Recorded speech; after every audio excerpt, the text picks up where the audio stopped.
The underground discovery, the deepest dig. Jake Morrison wiped the sweat from his forehead as he stared at the holographic display floating above his workstation.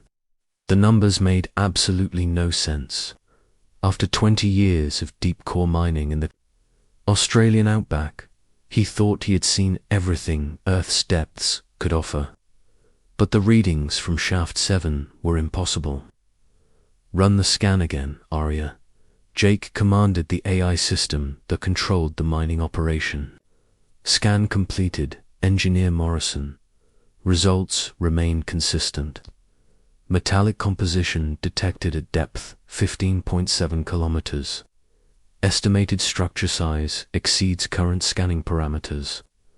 Jake's hands trembled slightly as he adjusted the scanner settings. The mining company had sent him to this remote location to extract rare earth elements, not to discover the impossible. The scanner was designed to detect metal deposits the size of buildings, maybe city blocks at most. But these readings suggested something enormous lurking beneath the Australian bedrock. His colleague, Dr. Sarah Chen, burst into the command module with excitement written across her face. "Jake, you need to see what we found in the core samples from yesterday's drilling." Sarah held up a sealed container containing what looked like ordinary rock, but Jake's trained eye immediately spotted the difference. Thin veins of an unknown. Metallic substance ran through the sample like blood vessels, pulsing with a faint silver light. "The metal is active," Sarah explained, her voice barely containing her amazement. "It's been responding to our presence ever since we brought it to the surface. The composition is unlike anything in our periodic table. It's not just unknown, Jake. It's impossible."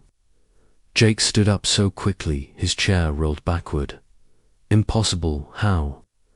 "The atomic structure suggests technology far beyond our current understanding. This metal seems to repair itself, adapt to environmental changes, and it's been generating a low-level energy field for the past 16 hours. Whatever civilization created this material was centuries, maybe millennia ahead of us." The next morning brought a breakthrough that changed everything. Their deep drilling operation had finally reached the 15-kilometer mark, and the drill bit had broken through into what appeared to be a hollow space.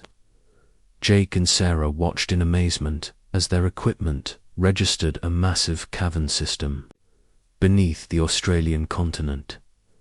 "How is this possible?" Sarah whispered as the 3D mapping system built a model of what lay below them. The cavern wasn't natural. It was perfectly spherical, stretching for hundreds of kilometers in every direction. Jake activated the descent probe, a small robotic explorer designed to investigate dangerous underground spaces. As the probe dropped through the breakthrough point, its cameras revealed something that made both scientists step backward in shock. The cavern walls weren't made of stone. They were covered in the same impossible metal from their core samples, but on a scale that defied comprehension.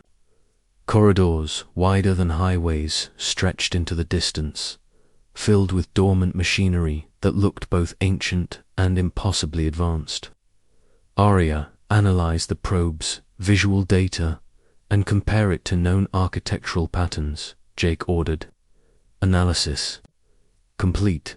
The structures do not match any known human, geological, or theoretical alien designs.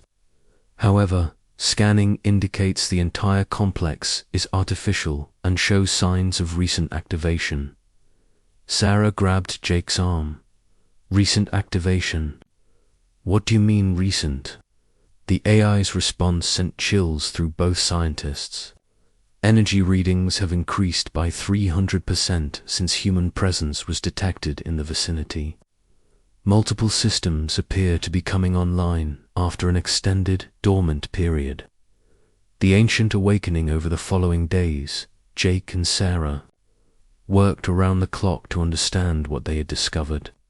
The probe's exploration revealed that the underground structure wasn't just large, it was a complete technological system built on a planetary scale. Corridors connected to vast chambers filled with equipment that hummed with increasing energy.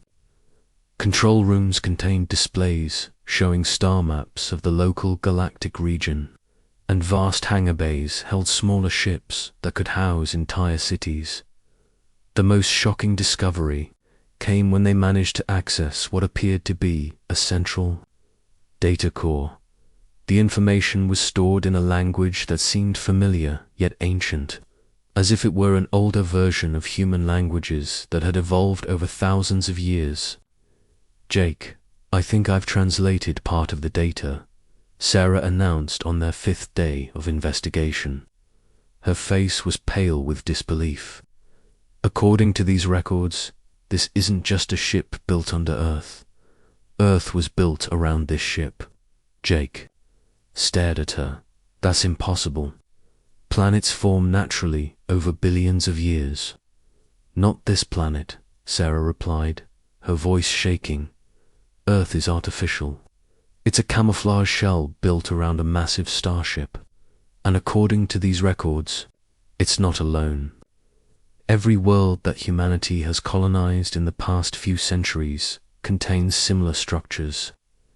Before Jake could respond, their communication system crackled to life with an incoming message from Mars Colony.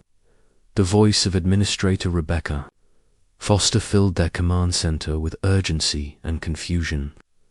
"Earthbase, we're experiencing unprecedented seismic activity. Our deep mining operations have broken through into artificial structures. We're seeing the same impossible metal you reported, but on a massive scale. It's like Mars is waking up from a long sleep." Similar reports flooded in from Europa Station, Titan Base, and the mining colonies scattered across the asteroid belt. Every human settlement was discovering the same truth. They had been living on the surface of ancient, dormant starships, the galactic alarm while humanity struggled to understand their discovery. The news spread across the galaxy through interstellar communication networks. In the distant Andromeda Council chambers, representatives from a dozen alien civilizations gathered in emergency session. Ambassador Zethkri of the Zentarian Empire addressed the assembly with barely controlled fear. "The sleeping giants are awakening. Our ancestors' greatest nightmare has begun." The holographic display in the center of the chamber showed real-time scanner data from human space. Each human world glowed with increasing energy signatures as ancient systems came online. The scale was beyond anything the current galactic powers had ever seen. "How many ships are there?" asked High Counselor Vexandra from the Crystalline. "Collective. Our intelligence suggests 47 confirmed locations, with energy signatures indicating vessels each capable of housing billions of inhabitants." Zethkri replied, "These aren't just ships. They're mobile worlds designed for interstellar warfare on a scale that makes our fleets look like children's toys." Ambassador Thrix of the Silicon Consortium stood with metallic legs clicking against the chamber floor. "The ancient records speak of the first builders, the species that seeded this galaxy with the infrastructure we all depend on. Most civilizations assumed they were myths. They were never myths," Zethkri said grimly. "They were sleeping, and now their descendants have found them." The first message back on Earth, Jake and Sarah continued their investigation as the underground ship systems became more active each day. The corridors now pulsed with steady light, and the air circulation systems had begun working, creating breathable atmosphere in areas that had been vacuumed for millennia. On their 10th day of exploration, they finally established communication with the ship's AI systems. The voice that spoke to them was unmistakably human, but carried the weight of ages. "Asterisk greetings. Descendants, I am Core Unit Alpha 7, caretaker of Earthship designation Terra Prime. I have been maintaining this vessel and monitoring your species development for 12,000 standard years. Jake found his voice first. 12,000 years. Who built this ship? Who were the first builders? You built this ship. The AI replied with what sounded like gentle amusement. Your ancestors, the first human interstellar civilization, constructed this fleet before the Great Sleep. Each vessel was designed as both sanctuary and weapon, capable of supporting billions while possessing the firepower to defend entire star systems. Sarah stepped forward. Why were they hidden? Why didn't we know about this? The first builders faced a choice 12 millennia ago. Continue the galactic war that threatened to destroy all intelligent life, or retreat and allow the galaxy to develop in peace while humanity slept and regrew. They chose wisdom over conquest, camouflaging their fleet as natural worlds and entering suspended animation until their descendants proved worthy of this legacy. Jake felt the weight of this revelation, and now, are we worthy? You have developed spaceflight, established colonies, and discovered us through your own ingenuity and curiosity. The prerequisites have been met. The fleet is awakening, and the galaxy will soon learn that humanity never truly disappeared. We simply chose to sleep until our children could inherit the stars. The communication ended, leaving Jake and Sarah alone with the magnitude of their discovery. Above them, Earth's surface continued its normal routine, unaware that they lived on the most powerful weapons platform ever constructed. Below them, systems that had slept for 12,000 years hummed with increasing power, preparing for humanity's return to galactic prominence. The galaxies fear the great revelation 3 weeks after Jake Morrison's initial discovery. The truth could no longer be contained. Every human settlement across known space had reported similar findings, and the news spread through both human and alien communication networks like wildfire. What had started as unusual mining reports had become the most significant discovery in galactic history. Admiral Patricia Hayes stood on the bridge of Earth's orbital defense station, watching as her planet underwent its transformation. Where once there had been ordinary continents and oceans, now massive sections of the surface were retracting like gigantic mechanical irises. Beneath the camouflage of natural terrain, the true form of Terra Prime was revealing itself. Status. Report, she commanded her staff, though the sight below spoke for itself. Admiral, we're detecting power signatures equivalent to our entire solar grid, multiplied by several thousand, reported Lieutenant Commander Torres. The ship's hull is extending beyond our atmosphere. Current measurements indicate Terra Prime is approximately twice the diameter we originally believed Earth to be. Admiral Hayes activated the fleet-wide communication system. Every human vessel, station, and colony would hear this message simultaneously. Citizens of humanity, this is Admiral Hayes with an emergency announcement. As you may have heard, our recent discoveries have revealed the truth about our worlds. We are not colonists who found empty planets. We are the inheritors of the greatest starships ever constructed, built by our own ancestors 12,000 years ago. Across human space, similar scenes played out. Mars colony watched as their red planet split open like a flower, revealing gleaming metal petals that stretched into space. Europa Station reported that the ice moon's surface was merely the outermost layer of a crystalline starship designed to harvest energy from Jupiter's radiation. Even the asteroid mining stations discovered they had been living on the surfaces of dormant battle platforms, the ancient archives DR, Chen led the first official expedition into Terra Prime's data archives, now that the ship's AI had granted them full access. What she found in those vast digital libraries rewrote humanity's understanding of their place in the galaxy. The first builders weren't just advanced humans. She explained to the assembled council of Earth's leaders via holographic conference.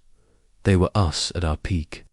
12,000 years ago, humanity controlled over 2,000 star systems and maintained the galactic infrastructure that every current civilization depends on.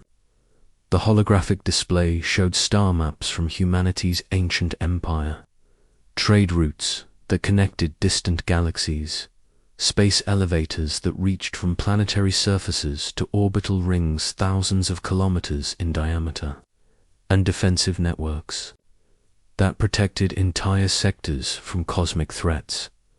President Martinez of the Earth Federation leaned forward. Why did they give it all up? Why hide and sleep for so long? Because they were fighting a war that threatened to destroy all intelligent life in the galaxy. Dr. Chen replied, her voice heavy with the weight of history. The archives describe something called the Void Hunters, entities from outside our reality that consumed entire civilizations. Humanity was winning the war, but the cost was becoming too great. The records showed battles fought across multiple galaxies, with human fleets engaging enemies that defied description. Reality-warping weapons, consciousness-destroying viruses, and fleets that consumed star systems for fuel. Humanity had developed countermeasures for all of it, but each victory required more extreme measures. The first builders realized they were becoming as destructive as their enemies, Dr. Chen continued. So they made the ultimate sacrifice. They used their most powerful weapons to seal the dimensional rifts the Void Hunters used to enter our reality, then went into voluntary exile to ensure their weapons could never be misused. The galactic response in the Andromeda Council chambers, panic reigned supreme. The emergency session had been running continuously for days as more reports arrived about humanity's awakening fleet. 47 confirmed planet ships reported. Intelligence Director Cathera, each one larger than our capital worlds, each one armed with weapons that our ancestors described as reality destroyers in the oldest records. High Counselor Vexandra's crystalline form sparkled with agitation. Our civilizations exist because humanity chose to sleep. Our technology, our trade routes, our entire galactic infrastructure was built on the foundations they left behind. We are children playing with toys compared to the first builders. Ambassador Zethkri activated a holographic display showing energy readings from human space. The readings are off our measurement scales. A single one of these ships could sterilize our home worlds without sustained effort. A coordinated fleet action would be ... unthinkable. The chamber fell silent as the implications settled over the assembled representatives. Every major galactic power combined possessed perhaps a tenth of the military capability that humanity was now revealing. The balance of power that had maintained peace for millennia had just shifted beyond recognition. What are their intentions? Asked Ambassador Thrix. Have they made any demands? None, Zethkri replied. That might be the most terrifying aspect of this situation. They seem as surprised by this discovery as we are. They're learning about their own heritage in the inheritance back on Terra Prime. Jake Morrison walked through corridors that had once housed millions of his ancestors. The ship's AI, which had asked to be called Athena, served as his guide through humanity's hidden history. Your ancestors weren't conquerors, Athena explained as they entered a vast chamber filled with suspended animation pods, each one empty now for 12,000 years. They were gardeners. They seeded the galaxy with life, protected developing civilizations, and maintained the cosmic infrastructure that allows interstellar civilization to exist. Jake stopped before a memorial wall covered in names written in the ancient human script. How many died in the war? 40 billion humans gave their lives in the final campaign against the Void Hunters, Athena replied solemnly. Not just soldiers, but entire populations of worlds that chose to sacrifice themselves to power the reality-sealing weapons. They died so that all future generations could live in a universe free from that threat. The scale of sacrifice was overwhelming. Entire star systems had been evacuated and converted into weapons capable of rewriting the laws of physics. Humanity had literally given up their galactic empire to save everyone else. And now we're the ones who inherit this legacy, Jake said, understanding the weight of responsibility that came with their discovery. The choice is yours, Athena. Confirmed. The fleet is awakening because humanity has proven capable of rediscovering us through your own efforts. You could reclaim your ancestors' empire. The galaxy would have no choice but to submit. Or you could follow their example and choose a different path. The new Don Admiral Hayes called an emergency session of all human governments, colonial administrations, and fleet commanders. The meeting took place in virtual reality, with representatives appearing as holograms in Terra Prime's restored council chamber, the same room where humanity's ancestors had made their fateful decision 12,000 years ago. We face a choice that will define humanity's future, Admiral Hayes began, addressing the gathered leaders. We could use this fleet to establish dominance over the galaxy. The alien powers are already considering surrender negotiations, even though we've made no threats. Captain Rodriguez from Mars Colony raised his hand. What would our ancestors want us to do? Dr. Chen accessed the archives and projected the final message left by the first builders. The hologram of a human woman appeared, wearing the same council robes that adorned the memorial statues throughout the ship. To our descendants who find this message, the ancient recording began. We hope you will be wiser than we were. Power without wisdom leads to destruction. We chose sleep over dominion because true strength lies in knowing when not to use your capabilities. The galaxy is full of species struggling to find their own paths to greatness. Be their guardians, not their masters. President Martinez stood up. Then we followed their example. We reveal ourselves gradually, offer our technology to those who need it, and protect the galaxy as our ancestors did, but without the need for empire.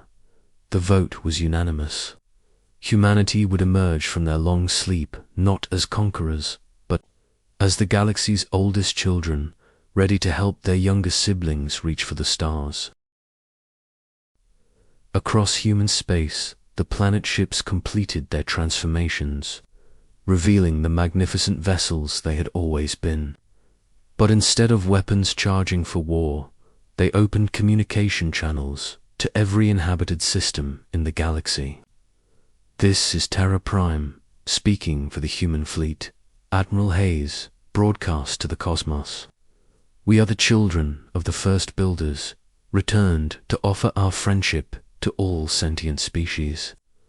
We seek not dominion, but cooperation in building a future worthy of the sacrifices our ancestors made for us all. The galaxy held its breath, then slowly began to exhale in relief. The sleeping giants had awakened not as conquerors, but as protectors. Humanity had chosen to inherit their ancestors' wisdom along with their power, ensuring that the stars would shine brighter for all who called the cosmos home. In the depths of Terra Prime, Jake Morrison looked up at displays showing peaceful first contact protocols being established with dozens of alien civilizations. The greatest military force in galactic history was being used to build bridges instead of walls. Exactly as the first builders would have wanted, the universe had just become a much safer place.